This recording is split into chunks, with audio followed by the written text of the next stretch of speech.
오늘은 교회론에 대해서 얘기하겠습니다.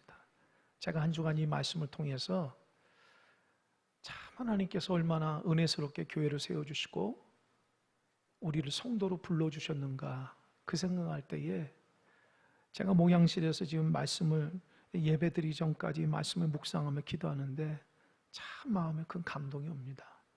여러분 마음속에서 이 말씀을 통해서 하나님의 크신 은혜가 임하길 바랍니다. 할렐루야. 그래서 여러분 신앙생활하는데 기뻤으면 좋겠어요. 오늘 본문 말씀은 에베소서예요. 하나님께서 사도 바울을 특별히 사랑해 주셔서 그를 전도자로 세웠습니다. 하나님의 은혜로 2차 전도 가운데 에베소라는 곳을 가게 됐어요. 에베소는요 항구 도시인데 상업이 발달했지만 타락한 도시였고 그 에베소 중간에 아뎀이라는 큰 신전이 있습니다. 그래서 에베소 모든 사람들은 그 아데미 신전에서 예배하고 그 아데미의 축복 가운데 살아가는 우상 숭배지였어요. 하나님께서 사도 바울을 그곳에 보내서 복음을 전하게 하시고 또 그들 가운데 하나님의 거룩한 역사를 드러나게 하는 거예요. 처음에 2차 전도 가운데 사도 바울이 갔을 때에 유대인들은 회당에 가서 하나님 말씀을 전하는데요, 회당의 유대인들이 아주 귀가 쫑긋한 거예요. 얼마나 은혜가 되는지. 그래서 사도 바울이 떠나려고 하는데 붙잡습니다. 선생님 가지 마십시오. 저희들에게 귀한 말씀을 전해달라고. 그러니까 사도 바울이 안 됩니다. 저는 하나님의 인도하신 가운데 또 다른 지역에 복음을 전해야 됩니다. 그래서 떠나는 거예요. 그러면서 떠나면서 하나님의 뜻이라면 제가 다시 오겠습니다. 약속을 했습니다. 정말 하나님의 그 놀라우신 약속은 사도 바울이 3차 전도 여행 중에 에베소를 방문하게 됩니다. 그래서 몇 년 있었냐? 3년이에요. 사도 바울이 이 전체 3차, 1차, 2차, 3차 전도하면서 가장 오래 했던 곳이 에베소 지역입니다. 사도 바울이 에베소에 가서 가장 먼저 한 게 뭐냐? 회당에서 3개월 동안 유대인들이 하나님의 복음을 전했어요. 사람들이 은혜 받습니다. 그러나 시간이 지나면 따라서 그들의 강팍함이 드러나기 시작해요. 하나님 말씀의 은혜를 받지 못합니다. 오히려 사도 바울을 공격하게 이르게 됩니다. 사도 바울이 거기에서 더 이상 안 되겠다 생각해서 두란노 서원이라는 곳을 만들고 그곳에서 2년 동안 에베소 성도들에게 하나님의 귀한 말씀을 가르쳐서 교회를 세웁니다. 하나님께서 에베소 교회를 세워 가십니다. 사도 바울의 복음을 통해서 사람들이 그 복음을 듣고 하나님의 귀한 교회를 세워 나갔습니다. 사도 바울이 귀한 사역을 다 마치고 또 하나님의 인도하신 가운데 다른 지역을 갈 때에 사도행전 20장에 보면은 사도 바울이 밀레도라는 곳에서 에베소 장로들을 불러서 마지막 고별 설교를 합니다. 얼마나 눈물 나는 고백인지 몰라요. 사도 바울이 에베소 장로들에게 얘기합니다. 내가 에베소에 와서 3년 동안 하나님의 말씀을 전할 때에 날마다 울었다. 고난이 있더라도 날마다 복음을 전했다. 힘들고 어려워도 그리스도의 겸손으로 무장했다. 그래서 하나님께서 귀한 교회를 세워주셨는데 이제 내가 더 에베소 교회에서 더 열심히 사역하고 싶지만 하나님께서 복음의 능력으로 저를 붙들어 주셔서 예루살렘으로 인도하신다. 이 성령의 매임 따서 예루살렘을 가는데 성령께서 자기에게 뭐라면 너는 결박당한다 얘기한다. 내가 예루살렘에서 어떤 일을 만나야 될지 모르겠지만 내가 거기서 결박을 당하니 이제 에베소 장로들에게 이제 마지막 보는 것입니다. 그렇게 얘기하며 한 가지 당부를 해요. 내가 떠나면 교회에 사나운 이리 같은 무리들이 와서 교회를 어지럽힐 것인데 에베소 장로들은 믿음으로 하나 되어서 교회를 잘 든든히 세워달라고 간절하게 부탁하고 그들과 함께 손을 붙잡고 울면서 마지막 고별을 하게 됩니다. 사도 바울은 그들의 고별 가운데 또 이제 예루살렘을 향해 가는데 사도 바울이 예루살렘에서 복음을 전하다가 재판을 받게 되는 거예요. 그런데 알고 보니까 사도 바울이 로마 시민권을 갖고 있는 사람이었어요. 그래서 로마에 가서 재판을 받아야 될 수밖에 없는 상황이기 때문에 사도 바울은 로마로까지 배를 타고 갑니다. 우여곡절 끝에 로마에 도달하게 되죠. 사도 바울은 로마에서 황제에게 재판받기 위해서 로마 감옥에 갇힙니다. 엄밀하게 얘기하면은 가택연금을 당해요. 자유롭지 못해요. 그런데 거기에서 사도 바울이 하나님 앞에 기도하며 그들이 세웠던, 사도 바울이 세웠던 교회를 향해서 편지를 씁니다. 그 편지가 에베소서, 빌립보서, 골로새서, 이게 옥중소서이라고 그래요. 특별히 에베소서를 향해서, 에베소 교회를 향해서 쓴 편지가 에베소서입니다. 사도 바울은 그때의 에베소 교회에 들려오는 소식을 들어보니까 하나님 세우신 귀한 에베소 교회 가운데 첫 번째 외적인 어려움이 있었어요. 로마가 에베소를 다스리면서 로마 황제를 숭배해야 되는 우상 숭배를 강요하기 시작하는 거예요. 에베소 교회 성도들이 당황스러워합니다. 그 로마 황제에게 숭배하지 않으면 목숨이 위태로운 그 상황 속에서 성도들이 갈등하기 시작해요. 그 소식을 들었어요. 두 번째는 에베소 교회가 하나님의 은혜로 성장했는데 교회 안에 유대인과 이방인이 하나됨으로 인해서 아름다운 교회를 세우는데 이게 나중에 점점 더 성장하면서 그들이 세력 싸움으로 하나 되지 못했다는 거예요. 사도 바울이 그 안타까움을 갖고 있는 거예요. 세 번째로는 교회 안에 이단이 들어와서 연약한 성도들의 믿음을 흔들기 시작했다는 거예요. 그 소식을 듣고 사도 바울이 로마 감옥에서 쓴 편지가 에베소서입니다. 여러분, 에베소서를 통해서 우리에게 전해주시는 하나님의 메시지가 뭘까요? 사도 바울은 자유롭지 못한 로마 감옥에서 에베소 교회 성도들을 향해서 교회가 무엇인가에 대해서 구구절절히 씁니다. 에베소는 전체 6장으로 되어 있는데요, 특별히 1장에서 사도 바울이 에베소 교회 성도들에게 쓴 목적에 대해서 아주 간절하게 적고 있는데, 저는 1장의 말씀을 이번 주간 계속 묵상하면서 제가 하나님께 기도한 제목이 있어요. 뭐냐면 사도 바울이 로마 감옥에서 에베소 교회를 향한 그 감동의 편지가, 그 감동이 저의 감동이 되게 달라. 사도 바울이 하나님 앞에 에베소 교회를 위해서 기도하며 썼던 그 감동이 이 시간에 여러분의 말씀을 전하는 종의 마음속에 사도 바울 같은 감동으로 하나님의 메시지를 전함으로 인해서 여러분들이 에베소 교회 성도가 되어서 하나님의 그 감동을 그대로 받고 하나님을 만나는 은혜가 있기를 간절히 축원합니다. 한 주간 그거 놓고 기도했어요. 사도 바울은 에베소 교회 성도들에게 1절과 2절에서 이렇게 얘기합니다. 나는 하나님의 뜻으로 그리스도 안에서 사도가 됐다. 나는 내 마음대로 사도가 된 것이 아니라 하나님의 섭리 가운데 그리스도 안에서 사도가 됐다. 에베소 교회와 소아시아 예수를 믿는 신실한 종들에게 내가 편지하는데 은혜와 평강이 너희들과 함께 있을지어다. 사도 바울은 첫 번째로 로마 감옥에서 에베소 교회 성도를 향해서 은혜와 평강이 있기를 축복하고 있어요. 그러면서 본론에서 3절부터 얘기하는데 3절에서 어떻게 말하고 있는가? 자막 한번 3절 되는가요? 네, 자막 한번 띄워주시기 바랍니다. 예, 그러면 한번 성경을 보고 읽겠습니다. 3절 다 같이 시작.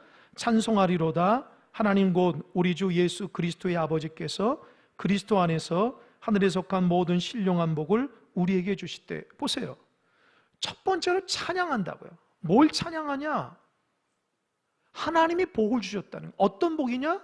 하나님께서 어디 안에서? 그리스도 안에서 무엇을 줬어요? 그 복이? 하늘에 속한 모든 신령한 복. 따라해 보세요. 하늘에 속한 모든 신령한 복. 예, 자막됐습니다. 하늘에 속한 모든 신령한 복을 주셨어요. 그냥 주신 복이 아니에요. 하늘에 속한 그냥 복이 아니라 모든 신령한 복을 내가 하나님께서 너희들에게 주었다는 거예요. 도대체 그 복이 뭘까? 이 복을 먼저 얘기하기 전에 사도 바울이 4절과 5절과 6절에서 신령한 복을 주신 이유에 대해서 얘기합니다. 첫 번째는 뭐냐? 하나님의 백성들을 하나님 앞에 흠이 없고 점이 없고 깨끗한 사람으로 만들기 위해서 복을 주셨다는 거예요. 하나님께서 성도들에게 하나님 앞에 깨끗한 종 만들기 위해서 하늘의 신령한 복을 주셨다는 거예요. 두 번째로는 그 복을 주심으로 하나님의 자녀 삼기 위해서 복을 주셨다는 거예요. 세 번째로는 하나님 주신 그 복이 창세전에 미리 예비하신 선택적인 또 예정하심이기 때문에 우리가 노력해서 된 게 아니라는 거예요. 그래서 그 은혜를 감사하며 하나님을 찬양하기 위해서 주신 복이라는 거예요. 하나님께서 우리에게 주신 하늘의 신령한 복은요, 세 가지예요. 첫 번째, 주신 이유가 뭐예요? 우리를 깨끗한 하나님의 사람으로 만들기.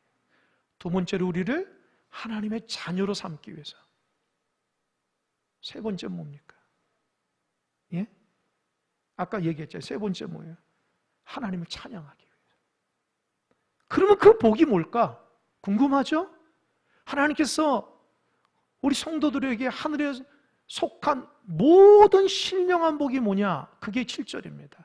7절 한번 다 같이 읽겠습니다. 다 같이 시작. 우리는 그리스도 안에서 그의 은혜의 풍성함을 따라 그의 피로 말미암아 속량 곧 무엇을 받았다고요? 할렐루야. 하나님께서 우리에게 주신 가장 큰 복이 뭐냐? 예수 믿고 구원받게 하는 거. 할렐루야. 그게 우리에게 주신 가장 큰 복이라는 거예요. 여러분 신앙생활 하면서 하나님 나 복 달라고 많이 하잖아요.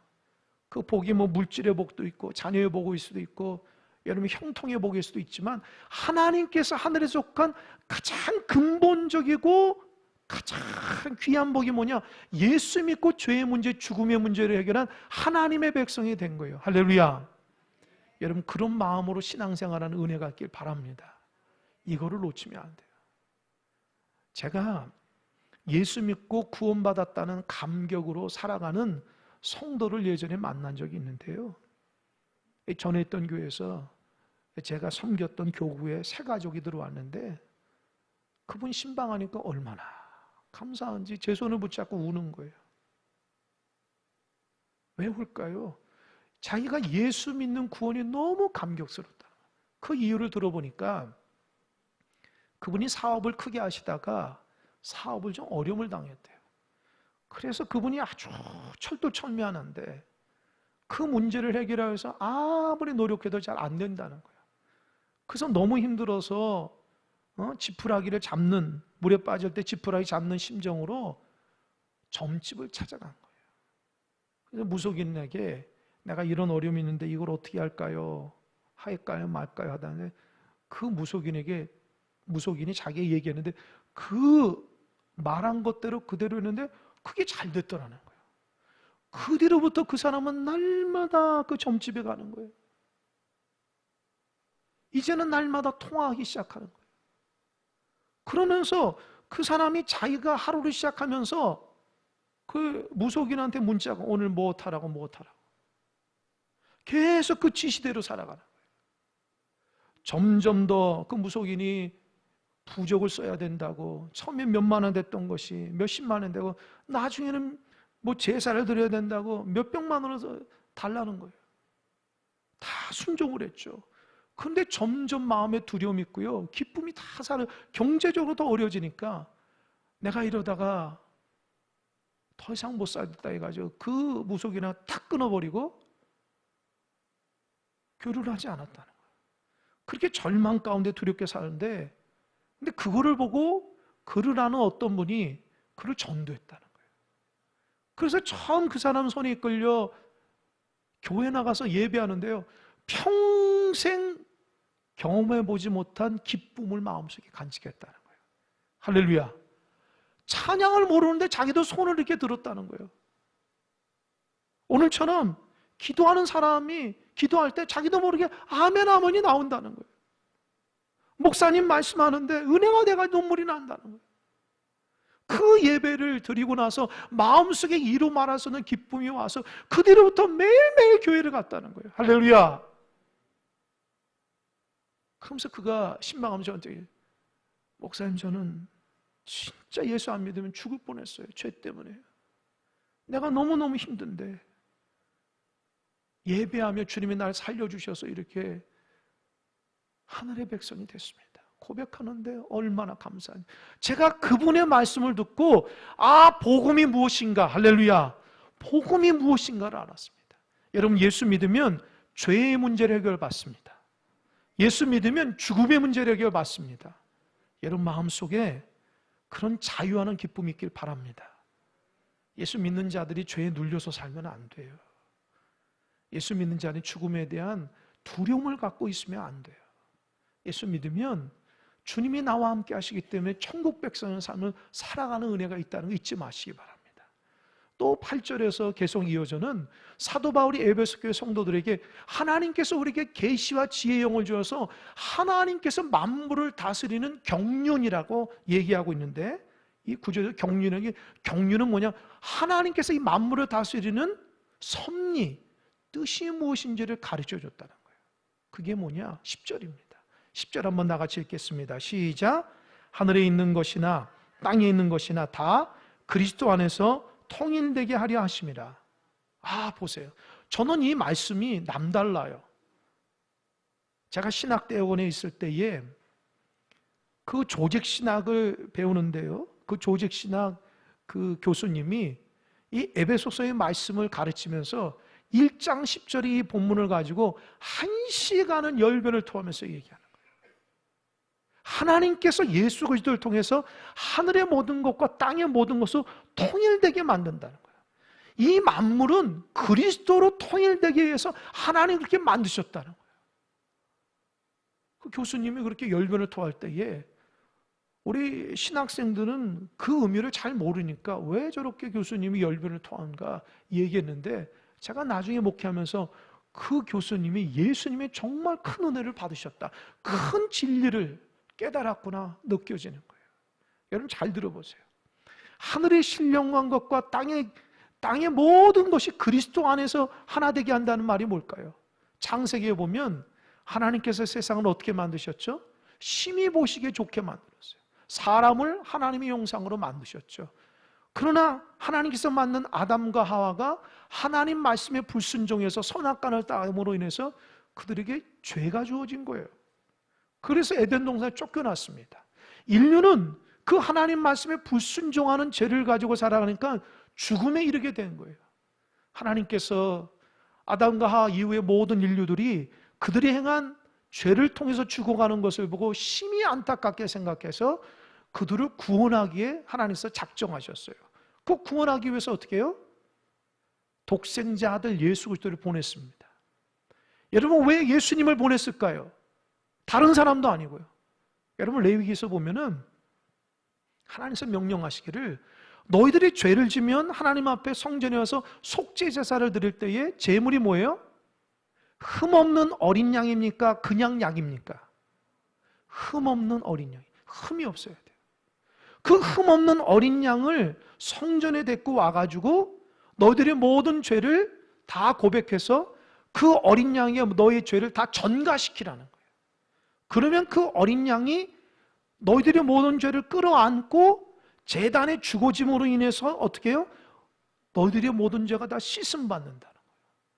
지금 하나님은요, 인류에게 하나님 앞에 속죄받는 원리대로 흠없는 어린 양을 하나님께서 인간 중에 찾으신 거예요. 그런데 다 흠이 있더라는 거예요. 아담의 원죄로부터 다 흠이 있어서 이 흠이 있는 사람이 속죄 제물이 될 수가 없는 거예요. 그러다 보니까 하나님이 어떻게 해요? 하나밖에 없는 아들 예수 그리스도를 이 땅에 육신을 입어서 보냈다는 거예요. 왜요? 흠이 없기 때문에. 그리고 십자가의 죽어짐으로 인해서 모든 인류의 죄를 다 끌어안고 죽어짐으로 인해서 예수 그리스도가 십자가에서 달려 죽으심으로 인해서 우리의 모든 죄가 씻음 받은 겁니다. 할렐루야. 믿으십니까? 예수 그리스도께서 십자가에 우리의 모든 죄를 지고 죽어짐으로 인해서 우리의 죄가 사함 받았습니다. 그리고 3일 만에 예수 그리스도에서 부활하심으로 우리가 죽을 육체가 영생한 하나님의 부활체가 된 거예요. 할렐루야. 그래서 만물을 회복시킨 거예요. 이제는 하나님께서 예수 그리스도를 통해서 사람만 만물을 회복시킨 거 아니라 죄로 인해서 산산이 부서졌던 이 만물을 예수 그리스도로 통일돼서 하나님께서 충만케 하시는 은혜가 있다는 거예요. 그게 하나님께서 만물을 다스리시는 섭리와 계획이라는 거예요. 사도 바울은 그걸 깨달은 거예요. 어마어마한 진리예요. 우리가 보는 이게 만물은요, 결국에는 예수 그리스도로 통일될 수밖에 없다는 거예요. 왜요? 하나님께서 이 세상을 만들 때에 회복하기 위해서 예수 그리스도를 통해서만 회복할 수 있는 능력을 주셨기 때문입니다. 하나님은 예수 그리스도를 통해서 이 땅에 이 만물을 새롭게 하시는 거예요. 그래서 사도 바울이 그 예수 그리스도의 은혜를 받고 변화돼서 하나님의 섭리로 어디까지 갔죠? 에베소에까지 가서 에베소에 있는 성도들에게 복음을 전했을 때에 에베소에 있는 성도들이 사도 바울의 복음을 듣고 믿음으로 무엇이 주어진 거죠? 구원이 주어진 거예요. 할렐루야. 우리도 예수 그리스도의 복음을 듣고 구원이 주고 죄와 죽음의 문제를 해결받는 하나님의 백성이 된 줄 믿으시기 바랍니다. 그래서 하나님을 찬양한다는 거예요. 지금 에베소 교회 성도들이 어려움을 당하고 있는데 가장 먼저 생각은 하나님의 그 놀라운 축복을 기억하라는 거예요. 너희들이 그냥 세워진 교회가 아니고 너희들이 그냥 부른 성도가 아니라는 거예요. 예수 그리스도의 피값으로 사는 아주 복된 종들이고 하나님께서 다스리는 섭리 가운데 있는 복된 교회라는 거예요. 어려움도 이겨 나가라는 거예요. 하나님께서 우리 예수 믿는 사람에게 성령을 주셔서 어떻게 했죠? 인쳐 주신 거예요. 그래서 너는 내 아들이야, 내 딸이야 말씀하고 있으니, 그래서 1장에서 14절까지 마지막 보면 하나님을 찬송하라는 거예요. 우리는 찬송할 수밖에 없다는 거예요. 내 힘으로 된 게 아니라 예수 그리스도의 피값으로 하나님의 거룩한 백성이 되니 지금 교회가 힘들고 어렵고 신앙생활하기 어렵고 힘든 시절을 지내지만 예수 그리스도께서 돌봐주신다는 거예요. 하나님께서 인도해 주신다는 거예요. 여러분, 고난당할 때에 문제를 보지 마시고 그리스도를 보고 하나님 보는 은혜가 있길 바랍니다. 그럼 내가 어떤 자라는지 알 수 있어요. 그리고 나서 오늘 본문에서 15절에서 23절까지 사도 바울이 두 가지를 얘기합니다. 첫 번째, 15절 한번 읽어보겠습니다. 시작. 이로 말미암아 주 예수 안에서 너희 믿음과 모든 성도를 향한 사랑을 나도 듣고 내가 기도할 때에 감사하며 너희로 말미암아 감사하기를 그치지 아니하고. 사도 바울은 에베소 교회가 사도 바울이 전하는 복음으로 믿음과 사랑을 그래도 살려고 막 노력하는 소식을 듣고 감사하다는 거예요. 여러분, 목회자인 저에게도 여러분들의 삶의 모습이 다 다양하지만 힘들고 어려워도 믿음으로 살려고 몸부림치는 것이 얼마나 저에겐 기쁨인지 몰라요. 할렐루야. 힘들고 어려워도 믿음으로 살아가는 은혜가 있길 바랍니다. 포기하지 마십시오. 넘어지지 마십시오. 하나님 붙들어 주시는 거예요. 그리고 나서 17절부터 사도 바울이 두 가지 중보기도를 합니다. 이 중보기도가 오늘 본문의 핵심입니다. 17절 함께 읽겠습니다. 우리 주 예수 그리스도의 하나님 영광의 아버지께서 지혜와 계시의 영을 너희에게 주사 하나님을 알게 하시고. 첫 번째도 중보기도는 하나님께서 너희들에게, 고난받는 너희들에게, 교회 위기 가운데 있는 너희들에게 하나님께서 계시와 지혜의 영을 주셔서 하나님을 더 알기를 원한다. 여러분, 하나님을 더 알기를 꼭 여러분 소망하시기 바랍니다. 우리가 하나님을 더 알아야 돼요. 하나님이 얼마나 좋으신 분인지 알아야 돼요. 신앙생활하면서 하나님이 얼마나 좋으신 분인지 모르면 내가 신앙에 기쁨이 없어요. 나는 외톨이와 같다고요. 그러나 하나님의 나를 얼마나 사랑하고 있는 걸 안다면은 얼마나 우리가 신앙생활에 기쁨이 있겠습니까? 두 번째로 사도 바울이 18절에서 19절에서 중보기도합니다. 한번 읽어보겠습니다. 시작.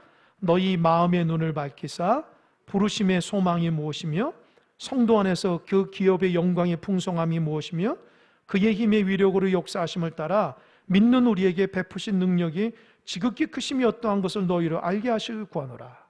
여러분, 저 좀 보세요. 세 가지예요. 사도 바울이 두 번째로는 중보기도할 때에 마음의 눈을 뜨게 하는 거예요. 여러분, 신앙생활할 때 여러분의 마음의 눈이 떠지길 바랍니다. 하나님의 그 은혜 가운데 마음의 눈을 떠, 육신의 눈이 아니라 마음의 눈을 떠서 첫 번째, 하나님이 왜 우리를 부르셨는가?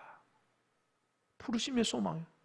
하나님께서 왜 큰사랑교회를 세워주시고 왜 큰사랑교회를 축소하며 믿음 생활하고 성도로 불러주셨는가를 알아야 돼요. 그 부르심의 소망을 알아야지 신앙의 기쁨이 있습니다. 그걸 모르면 신앙생활하다가 안 나와요.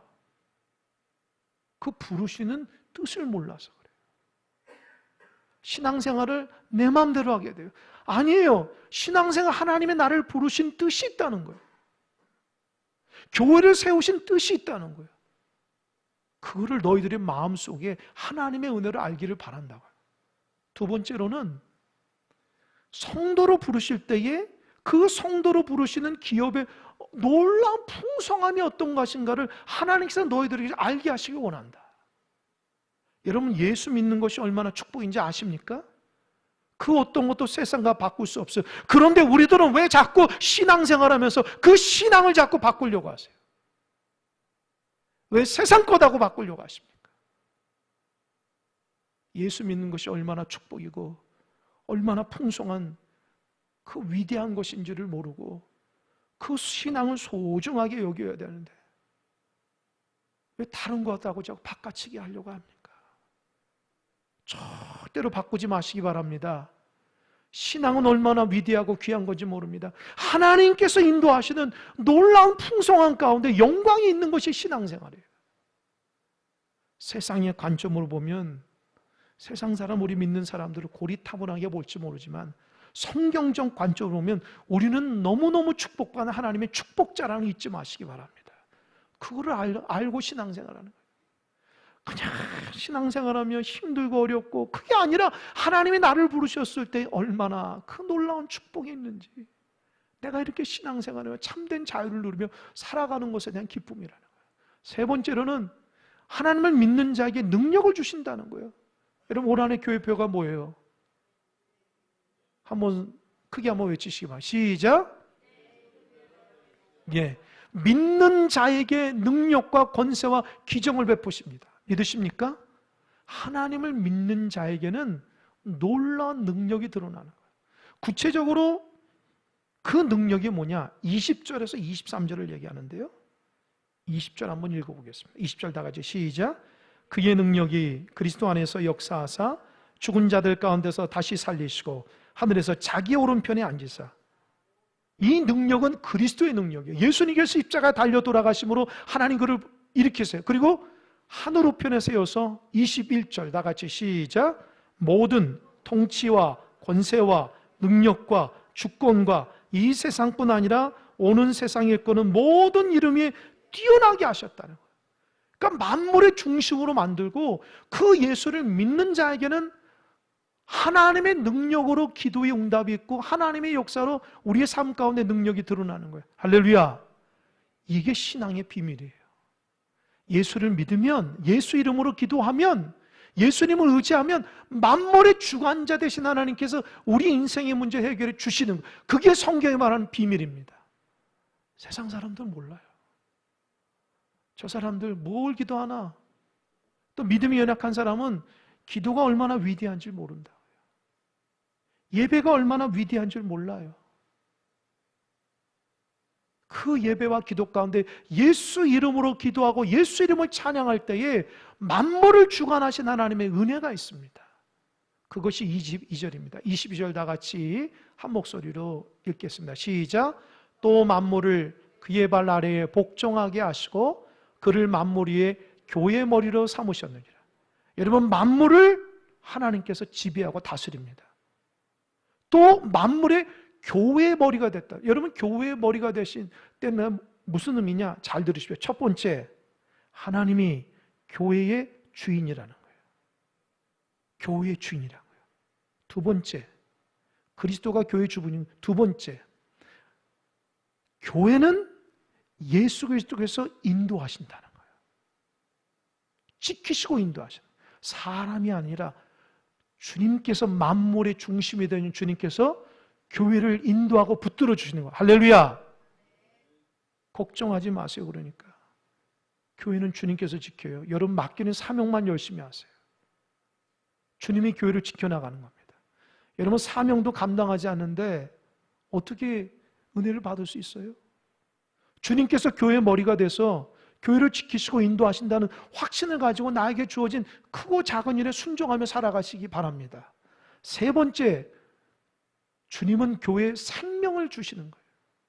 끊임없이 여러분 머리가 온 몸에게 생명을 부여하고 명령하듯이 교회는 예수 그리스도의 머리로서 우리에게 생명을 공급해 주시고, 네 번째 교회는요, 예수 그리스도께서 하나님의 뜻을 이루기 위해서 우리를 다스린다는 거예요. 그래서 교회는 그리스도를 뗄래야 뗄 수가 없어요. 여러분, 교회 다니면서 건물만 보고 사람만 보면요, 그건 참된 믿음의 신앙이 아니에요. 교회를 통해서 뭘 봐야 돼요? 교회의 머리 대신 그리스도를 봐야 돼요. 그분이 교회를 지키시고 인도하시고 생명을 주시고 하나님의 뜻대로 인도한다는 걸 여러분 꼭 기억하시기 바랍니다. 사람 중심이면 큰일 나요.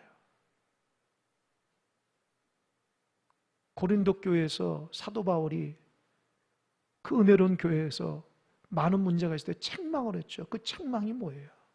첫 번째, 파벌이에요. 교회 안에 사람들이 나눠졌다는 거예요. 신앙이 없는 게 아니라 나는 일대 목회자인 난 바울파야. 난 바울의 말씀만 들을 거야. 그리고 어떤 사람 2대 목회자인 아볼로파야. 나는 아볼로가 좋아. 그리고 그 당시 영향력 나는 베드로파야, 게바파야. 그리고 예수 믿는 사람들 그리스도파야. 교회 안에 4가지 분파가 있어 서로 싸웠다라는 거예요. 사도 바울이 얘기합니다. 나는 1대 목회자로서 고린도에 씨를 뿌렸고 2대 목회자는 아볼로는 물을 줬지만 자라나게 하신 분은 누구예요? 하나님. 우리는 아무것도 아니다. 교회를 지키시고 인도하시는 하나님이시오 예수 그리스도께서 교회를 다스리니 어린아이같이 육신에 속한 성도가 아니라 영적인 신령한 성도가 되라고 책망하셨어요. 교회는 그리스도 중심입니다.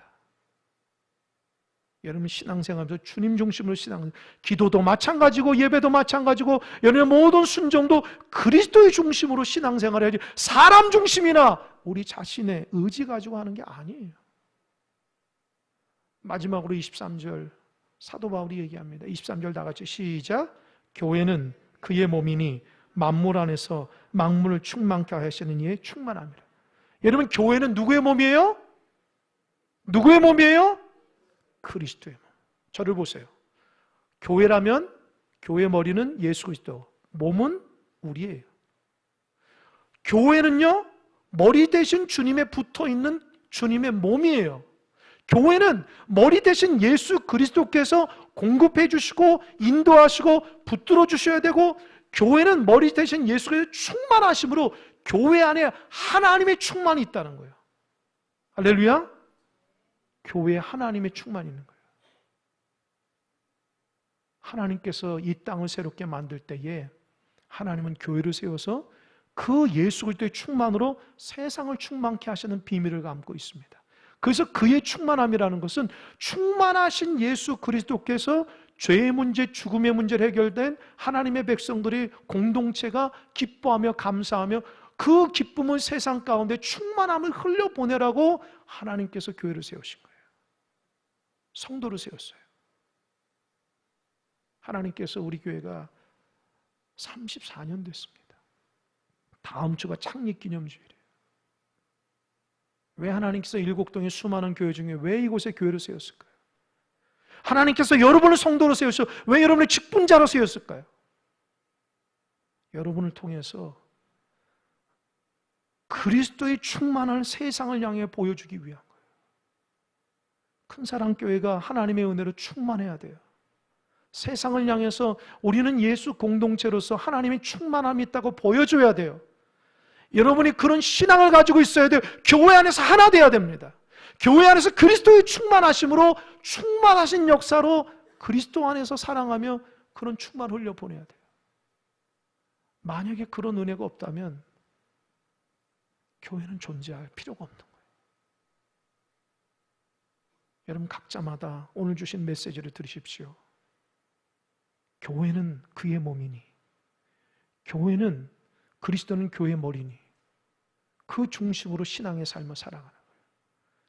무슨 여러분의 비전이나 여러분의 기도 제목이 중요한 게 아니에요.